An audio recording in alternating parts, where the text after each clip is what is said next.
Welcome to Legit Followers of the Road, where the news and the tales are expertly stowed. From foreign lands to the streets of home, we bring you stories, no need to roam.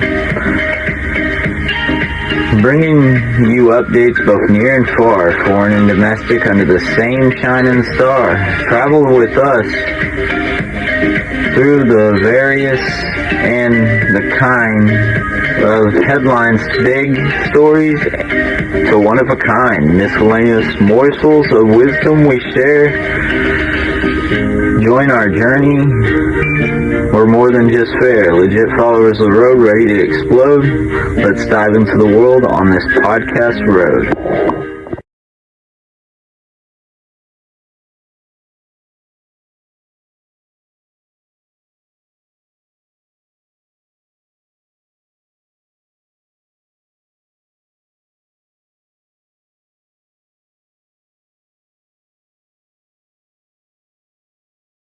Hello, it's Grego, and this is the next episode of LFP, episode 18. And I'm here with my co-host. I'm Bob. Alright, we got a show lined up. We're going to try to go for like the 17-minute marker. If we go any further, good, and yeah. But that's what we're shooting for. It's good to be back after the last week, last Saturday's episode. It's good to get back into consistency for real. Been trying to do that for a minute, but I've had to wait for my life to stabilize for the most part. I'm just getting everything into place again. Well, am I supposed to talk about, like, just what's been up with me, or? Oh, whatever you want. Hello, YouTube. YouTube? Yeah. Hello, YouTube. How are all of you doing today? I hope it gets better. Isn't it kind of sad? That's more of a rhetorical question nowadays. How are you doing? It's like, we all know, yeah. we're all going through one lot. thing or another, so I mean, that's like normally we end up lying to people whenever they ask us how we're doing, just to so we don't down somebody else's day. I know a thing I've always done, just out of, I don't know if it's principle, but like whenever people are like, oh, how are you doing today? I'm like, pretty bad. And they go, oh, you're supposed to say you're doing good. And it's like, I've had some people be like, no, it's like an autistic thing. And I'm like, no, like I've thought thoroughly through this. It's like, if we think about divide and conquer, well, how do we step away from that? It's like, well, let's stop lying to our neighbors. Let's stop lying to our communities. Even if little white lies. Yeah, little white lie, you know. It's a social cue thing. You're supposed to say good because they're asking and they want you to be doing good. And it's like, yeah, but I want all my neighbors to be doing good. Everybody wishes everyone was good. Then we wouldn't have problems and shit. But I don't know. I just personally feel like if we start small, if we can't even be honest with ourselves, how can we be honest with others? I get where you're exactly. I know there's so many people with their coping mechanisms, and they think that's a sense of pleasure, and it helps them forget it's just a coping mechanism. So like gambling, or as much of a hypocrite as I am, sugar, whatever it takes to feel good. But it's like these things. It's like covering up a bullet wound with duct tape, scratch tape. Or just salt and vinegar. Yeah, we should just be honest with ourselves, find ways to heal ourselves, heal our communities. But no, Evan, you're supposed to say you're doing good today. And it's like, I'm not. They're like, oh, well, maybe you need medication. That's another thing. Maybe you need medication. It seems like a lot of people jump depressed. to that immediately. They're like, oh, maybe you need to take something. You're depressed and you're anxious. You need some medication. It's like, no. I'm trying to heal myself. And now that I've healed parts of myself, I see, I guess, the old pieces of me that I used to be comfortable in. Now I see them in other people, like people from my past. It's like, oh, no. Let me try to help these people, but that's one thing I've learned. You gotta help yourself before you can help other people. Even a hero can't help everybody, though. Yep. You can't save them all. But hey, it's. I feel like, and of course, there's people that have been on medication. As soon as you take them off medication, they're going to go through withdrawals. They're going to go through a chemical imbalance. It leaves a dependency. That's one thing I've seen. It's like a lot of the medicine leaves a dependency behind. Yeah, and honestly, it's, again, going to sound like a huge hypocrite. In a way, I am one. It's like smoking weed for so many years straight, and then I went a year clean and realized, oh, wait a minute. It's like I can use weed for sleep. I can use it for food. Like if I don't have an appetite, smoke some weed, you'll get an appetite. Depression. But I've found out smoking weed, it puts you in a cycle. You don't become addicted to it. It's just a cycle of It's a dependency, using not it. really an addiction, but you're so dependent on it. Your happiness is so right there Well, with it. Yeah, but for me, it was like, there for a short period, I was like, oh, this really helps with my sleep. So I would smoke it a lot for sleep. Well, once I got my sleep under control, I got on a consistent sleep schedule, I didn't need to depend on it anymore. Well, then I was getting more sleep, but more sleep, less work. I was making less money. So then, eating less. Well, nothing better than getting home from work, load up a bowl, now you're hungry, got the munchies, eat some food.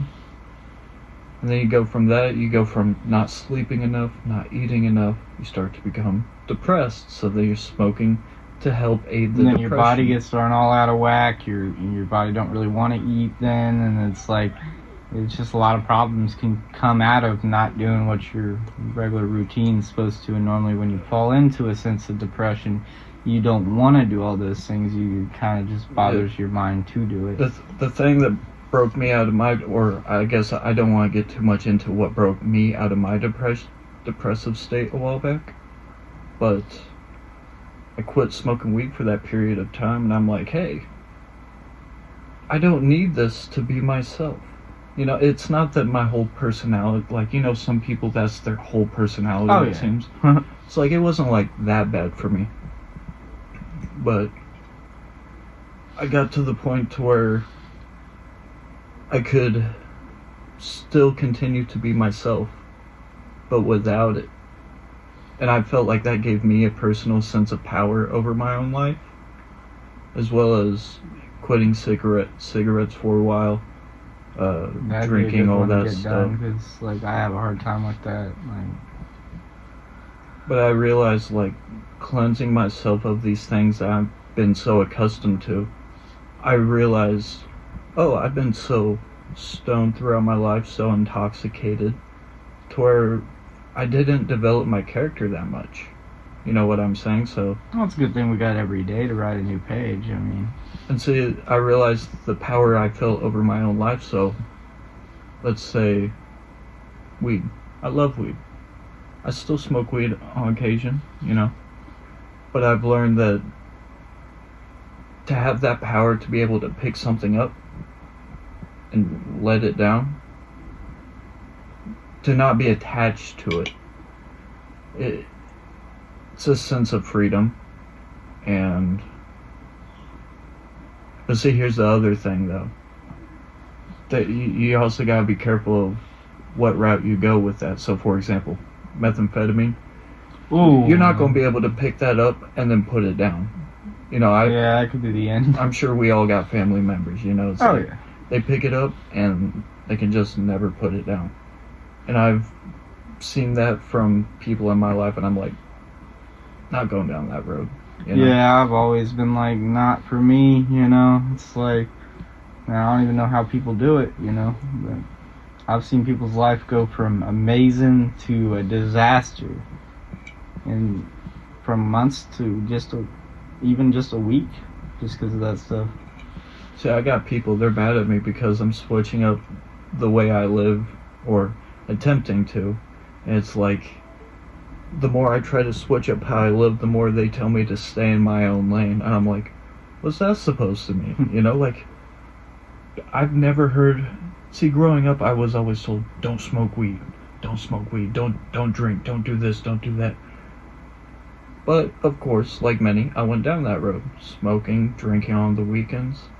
But as soon as I go to quit, they're like, "Stay in your lane." It's almost like people are mad at me whenever I try to quit smoking weed or Well, quit I mean, drinking. not everybody likes good news. I mean, Well, see, and that's when I learned a lot about friends from my past, or so-called friends of my past, to where they want you to be baked out of your mind. It's like, no, I just want to smoke a little bit.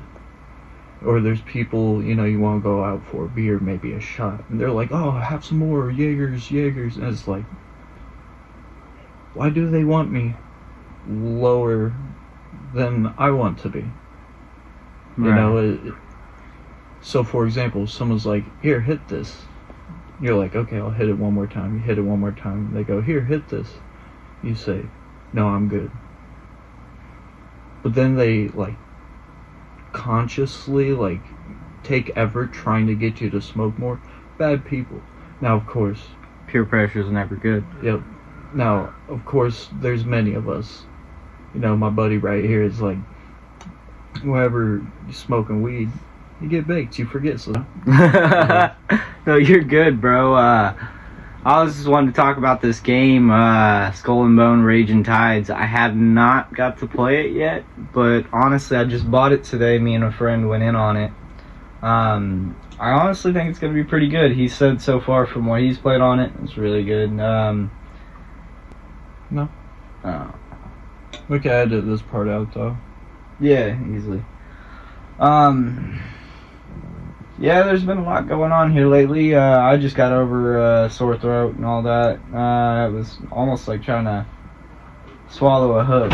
I mean, whenever I'd try to swallow water, food, or anything, it was terrible for the last 3 days. But it's almost like it's gone completely. I just did Dayquil twice, 2 days in a row, and I'm feeling on top of the moon, I swear.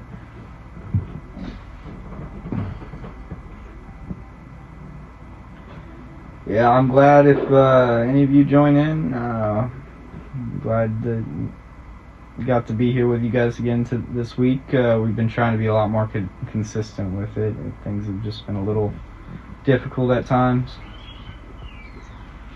because I got so much going on, and I work through the week. I have weekends off permanently right now, which is kind of nice,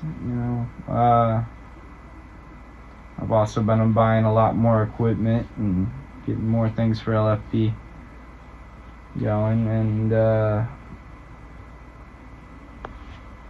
kind of can't wait to check out this game. I've been playing Cyberpunk. I've been trying to do the Don't Fear the Reaper end into the game. I think that it's going to be really awesome. I haven't really finished it yet, but we're 22 hours into that one.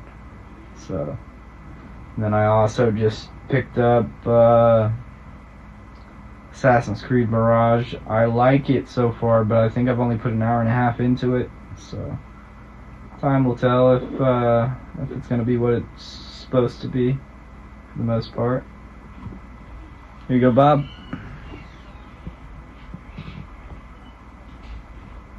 Hold on, I'm thinking of something real quick. Alright. We got plenty of time. Yeah, I've also figured out that things are getting a whole lot better, and just keep on pushing in with it. We're trying to do the podcast every Saturday now, and so we're trying to stay consistent on that level. And then we're trying to have tons of topics to talk about each episode. But there's been a lot going on, but not a lot that you can actually sit down and talk about. Like, Evan, did you hear about the eclipse coming up on the 8th? I have heard about the eclipse coming up. I don't understand what the big deal is. Well, I mean, but I guess it really depends on... I guess it's more of a... I don't want to say culture... spiritual, I guess, it's kind to of a some culture people. thing. I mean, of course, it's always cool it's a to science thing too. have an eclipse, but Oh yeah, yeah, it's like people like to look at the solar eclipse, even with the special glasses, to see it. I never understood why humans are like, don't stare into the sun, but then they put on glasses just to stare directly into a solar eclipse. But that eclipse can fuck up your eyes if you're not careful. Oh yeah, and they're saying that Texas is going to be really cloudy, so they're not sure how well they're going to be able to see it down there. Yeah, like it's good to have eye protection, to stare at the solar eclipse either way. But I'm like, why do people think of it like this? Humans as a species, we like to put on protective gear so we can stare at the moon in front of the sun. I mean, it's still bright, it could definitely still hurt. Why don't we put on sunglasses to stare at the sun? Isn't that weird? We have sunglasses to keep the sun out of our eyes. Mm-hmm. I thought the whole point was to put on sunglasses for a tint so you can then see the sun. Well, I mean, it's like, yeah, we've been around for a while, Evan, so it's like, to us, it don't feel as big as for some people, that haven't got to witness it before, and it's kind of like, I mean, I think I looked it up just the other day. I've only been alive 10,300 days at most. I mean, so I've only seen so many sunsets, if you really think about it. And it's crazy how time, if you get really down to it, a year ain't much, Yeah. We stare at a solar eclipse, but we don't stare at the sun. I feel like that'd be cool to stare at the sun without damaging my eyes to see what it's all about, Or the moon. So many people don't take time out of their night to just look at the moon. The moon can be pretty sometimes. And the stars, man, like light pollution's crazy. You can't hardly see things anymore in town, like hardly anywhere anymore except for out in the country, and that's if they don't have a big ass dome light out there, but still, I mean, it's just, me and my buddy always used to joke about light pollution on how it was worse than most things, A lot of people don't even talk about it. Oh man, light pollution. People don't realize, like, those lamps inside the grocery stores, for example. Being under those lights, especially at nighttime, that messes with a person's body so bad. Because your brain's expecting the darkness, but there's lights. Yeah, it does take a little bit of time for your eyes to adjust to that light and stuff. And not that that's bad enough, so naturally humans are more nocturnal animals. We're the apex predator. Like, nighttime is when we hunt, that's when the other animals are out. So, but since we live in this society with all these luxuries, it's easier for us to the point to where, we work during the day, but we're sheltered. So, have you ever noticed that in the daytime we leave our cave to go to another cave? Like, leave our homes to go to a job? Yeah. I mean, somewhere deep in our animal part of our brain, we're still not switched over. Like, we're used to being somewhere hidden during the day just to be comfortable at night in our prime environment. But yeah, so imagine that back in the day, humans would rest during the day and be out during the night, or somewhat semi. So they. Well, I mean, I'd kind of feel like, morning, like up here in the morning where it was kind of still dark and stuff like that, and get a lot of the things done because it was cooler, instead of being out in the sun all day and getting hot and sweaty while you're doing it. I mean, some people prefer to do it in the early morning before the sun comes up. That way they can get it done and they're not standing in the sun for the most of it. Yeah. But like, yeah, lights during nighttime, those are bad. It just doesn't allow you to see the atmosphere, the sky, the amazing things that are going on. I mean, electricity's cool and everything, but that's like electricity as in like what we think of as lightning or something, that's what that kind of light is. Mm-hmm. The sun's light, that stuff's powerful. I mean, it's all powerful, but Oh yeah, and yeah, we're just happy to hear bringing you more information, anything we got at the moment. And we're almost 20 minutes in, and I think we're probably going to end it right here. But thank you for letting us come back to you guys every week, and subscribe. It really helps us out, and hit the like button if you think we did a good job. Grego out.